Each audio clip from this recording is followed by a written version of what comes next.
வணக்கம்.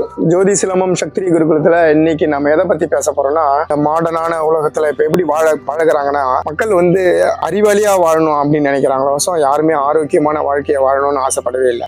இதனால என்ன லாப நஷ்டம் அப்படின்னு பாத்தீங்கன்னா, அறிவாளிங்களுக்கு செலவு அதிகம், ஆரோக்கியமான வாழறவங்களுக்கு செலவு கம்மி. அறிவாளிங்க அதிகமா சம்பாதிச்சு ஆகணும், ஆனா ஆரோக்கியமா வாழறவங்களுக்கு சம்பார்த்தனே இல்லை. ஆரோக்கியம் தான் வாழ்க்கை. அவங்க ஆரோக்கியத்தை சம்பாதிக்கிறதுக்காக தான் அறிவாளியா வாழறது. அறிவு என்பது எதற்காக பயன்படுதுன்னா, ஆரோக்கியமா வாழ்வதற்கான பயன்படுறது தான் அறிவு. அதை எப்படி அவங்க பயன்படுறாங்கன்னா, இப்படி மூக்க தொடர்றது பதில் இப்படி போய் மூக்க தொடறாங்க. சம்பாரிச்சு அந்த காசை ஈட்டி எடுத்து அந்த காசை செலவு பண்ணி ஆரோக்கியத்தை தேடுறாங்க. அது டைரக்டா ஆரோக்கியத்தை தேடுறது எவ்வளவு ஈஸியான விஷயம். அதை விட்டுட்டு அந்த ஆரோக்கியத்தை தேடுறதுக்காக சம்பாரிச்சு அந்த சம்பாதிச்ச காசை எடுத்து போய் டாக்டர்கிட்ட கொடுத்து டாக்டர்கிட்ட ஆரோக்கியத்தை கேட்கறாங்க. ஆனா அவங்களுமே ஏன்னா ஆரோக்கியமா இல்லை, ஏன்னா அவங்களுமே உடற்பயிற்சியோ ஆரோக்கியமான உடல் வகை அவங்களுக்குமே இல்லை. அப்படின்ற இடத்துல போய் நம்ம ஒரு நிறுவனத்துல போய் நம்ம கேட்கறோம், எங்களுக்கு ஆரோக்கியத்தை கொடுங்க அப்படின்றது. அந்த ஆரோக்கியம் அவங்களுக்கு ஆரோக்கியம்னா என்னன்னு தெரியாது, அவங்களே ஆரோக்கியத்தை தேடிட்டு தான் இருக்காங்க.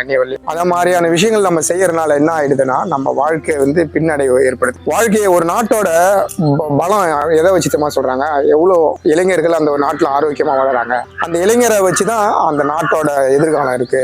அந்த இளைஞர்களோட பழக்கத்தை வச்சுதான் அந்த நாட்டோட எதிர்காலம் இருக்கு. அதனாலதான் சில நாடுகள்ல போய் நாடுகள்ல இருந்து நிறைய போதைப் பொருட்களை கொடுத்து நம்ம நாட்டை பின்னடைப்பு பண்றதுக்காக போதை வஸ்து எல்லாம் கொடுத்து பசங்களை பின்னடைக்கிறாங்க. அப்ப பசங்க குடியிலையும் போதையிலையும் குடிச்சிட்டு ஆடி அவன் வாழ்க்கையில சம்பாதிக்க வேண்டிய அறிவு எல்லாம் மழுங்கி வீணாகி போறான். அப்ப நாட்டோட வளர்ச்சி குறுகி போகுது. இப்ப அந்த மாதிரி குறுகுறதான விஷயங்கள் தான் நிறைய நாடு பண்ணிட்டு இருக்கு. ஏன்னா ஒரு நாட்டை எதிரி நாட்டு போர் கொண்டு தாக்குறது இல்லை, ஆயுதத்தை வச்சு தாக்குறது இல்லை. அவங்ககிட்ட கோல்டு வார், அவனை எப்படி அவன் கூடயே இருந்துக்குன்னு அவனை எப்படி பின்னு தள்ளுறது அப்படின்றதுதான் முயற்சி நடக்குது. அந்த முயற்சியில நாம மேற்கொண்டு அந்த முயற்சியை நாம எதிர்த்து நிக்கணும் அப்படின்னு கேட்டீங்கன்னா, நமக்கு ஆரோக்கியம் மட்டும்தான் அதுக்கு ஆயுதம். ஆரோக்கியமான வாழ்க்கை இருந்ததுன்னா நீங்க ஆரோக்கியமான வேலையை மட்டும் தான் செய்வீங்க. ஆரோக்கியம் என்பது உங்களை உணவு சாப்பிட்றதுல இருந்து, நீங்க உட்கார்றதுல இருந்து, ஏந்திரத்துல இருந்து, நடக்கிறதுல இருந்து, காலையில சூரியன் கிளம்புறதுல இருந்து அஸ்தமிக்கிற வரலையும் நீங்க ஆரோக்கியமான வாழ்க்கையை தான் வாழ்வீங்க. அதுதான் ஆரோக்கியம். காலையில எழுந்தோடனே சூரியனை பார்த்து சூரிய நமஸ்காரம் பண்றோம். எதுக்காக பண்றோம் சூரிய நமஸ்காரம்? ஆரோக்கியமான வாழ்க்கை கிடைக்கணும், ஆரோக்கியமான உடல்ல இருக்கணும்,